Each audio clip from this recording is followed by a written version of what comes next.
Gagawa tayo ng mango float using ripe mangoes and Eld Fast Glass, corno, kasi wala akong graham. So, ang gamit ko is cream milk, and condensed milk. Pinag-combine ko lang sila. And then, nilagay ko muna doon sa first coating niya. And then, yung crackers.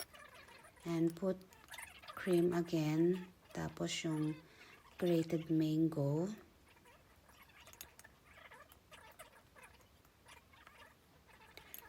And then, pinatungan ko ulit siya ng crackers.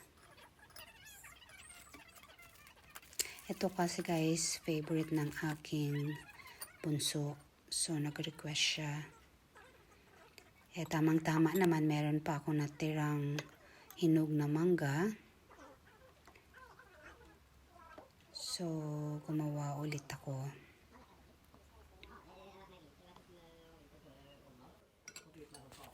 Dito kasi hindi basta-basta makakabili sa grocery ba ng or sa bakery store. So, kailangang magsumikap. Yung sa ibabaw niya, nag-crush lang ako ng crackers. First, nilagyan ko siya ng mango, grated mango, and then pinaibabaw ko yung crush na crackers or biscuits para lang may design.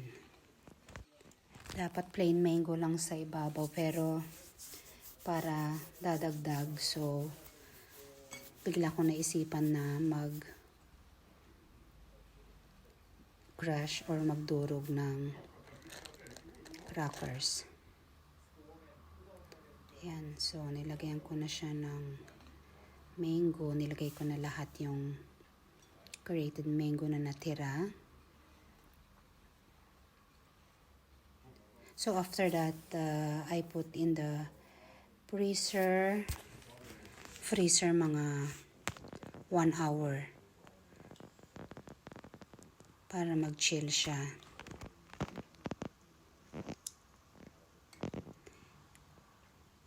And of course, excited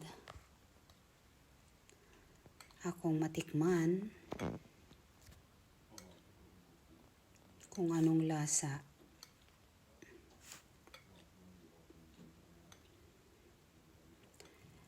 Ito ay puno ng pagmamahal. O, diba? Seryoso lang akong gumagawa.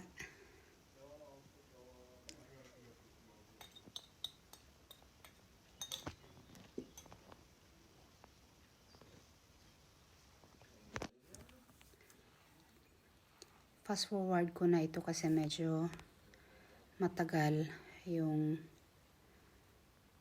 paggawa at pag-design. Simpleng design lang yan, pero ang haba.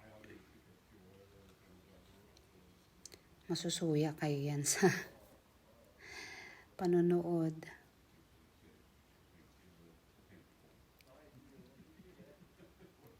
Salamat pala sa aking mga followers, sa mga nanonood ng aking mga video.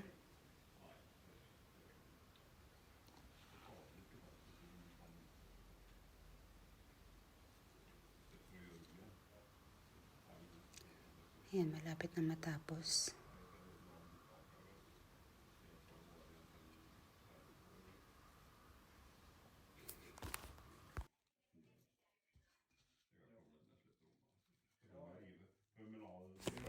Ayan na guys, after 1 hour sa fridge.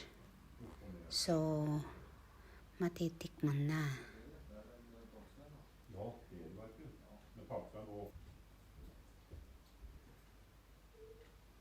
Looks yummy and creamy.